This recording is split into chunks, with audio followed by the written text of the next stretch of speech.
பஞ்சாயத்துக்கலாமா பயந்துட போறேன். தஞ்சையில் மீத்தேனுக்காக நிலங்கள் கையகம்.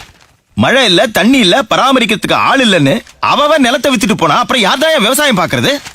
மீத்தேன் எடுக்கிறதுனா ஏதோ மலத்தேன் எடுக்கிறதுன்னு நினைச்சிட்டு இருக்கீங்களா? பச்சை போர்வையை விரிச்சு போட்ட மாதிரி கிடக்கிற நம்ம மண்ணை புல்டோசரையும் போர்வெல்லையும் வச்சு பொத்தலாக்கிடுவாங்கய்யா. பெட்ரோலு நிலக்கரியை விட பெரிய எரிபொருளாயா மீத்தேனுங்கிறது. நம்ம 4-5 மாவட்ட மண்ணுல தான் அந்த இழவு அதிகமா இருக்குதாம். அந்த இழவை வெளியே எடுக்க 6000 அடி ஆழத்துக்கு போர் போடுவாங்க. நிலத்துக்கு அடியில இருக்கிற மொத்த தண்ணியும் வெளியில எடுப்பாங்க. அந்த இடத்தை நிரப்புறதுக்கு கடல் தண்ணி உள்ள வரும். அதையும் வெளியே எடுத்துட்டு ஏகப்பட்ட ரசாயனம் எல்லாம் இருக்குதியா, அதெல்லாம் அவ்வளோ ஆழத்துக்கு வேகமா பீச்சி அடிப்பாங்க. பூமியோட அத்தனை அடுக்கையும் புலந்துகிட்டு போய் அது கீழே பயங்கரமா வெடிக்கும். அந்த ரசாயன கழிவையும் உப்பு தண்ணியும் வெளியே எடுத்து கொட்டுறப்போ நம்ம மண்ணுல இருக்கிற மரம் செடி கொடின்னு அத்தனையும் கருகி சுடுகாடா போயிடும் யா. பூமியோட அடுக்கெல்லாம் செதஞ்சு போய் நாம பெருமையா நினைக்கிற பாரம்பரிய கோயில்லாம் சுக்குநூறா நொறுங்கி போயிடும்.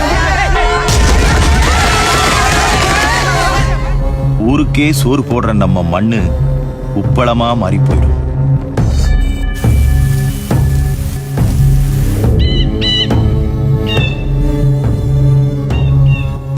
நானும் கடை வாங்கி தான் நட்டுருக்கிறேன். அன்னைக்கு அந்த பேங்க் மேனேஜர் நாக்க புடிங்கிற மாதிரி கேட்டான். அதுக்காக ரியல் எஸ்டேட் காரனுக்கும் ஃபேக்டரி காரனுக்கும் நிலத்தை கொடுத்துட்டு கடன் அடைச்சிட முடியுமா? சோத்துக்கு வர எதை திங்க போறானுங்களோ. மாஸ்டர், ஒரு வடை ஒரு டீ.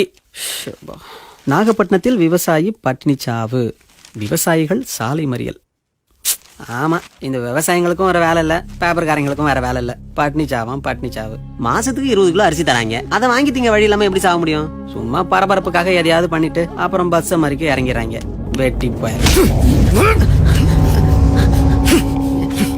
எதுக்கு சட்டையை பிடிச்சா?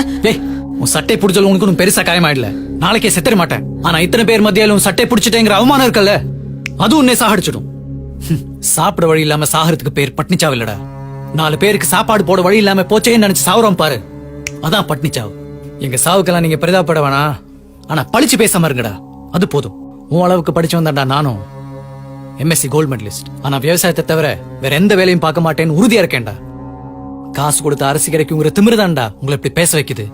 நேத்து செத்து போன நாகப்பட்டினம் விவசாயிக்கு 15 ஏக்கர் நிலம் இருக்குடா. ரியல் எஸ்டேட் அது இதுன்னு வித்திருந்தா கூட வாழ்க்கை முழுக்க உட்கார்ந்து சாப்பிட்டு இருக்க முடியும். ஆனா இதுக்கான சோத்தை போட முடியாம போச்சேன்னு தான் தொங்கி இருக்காரு அவரு.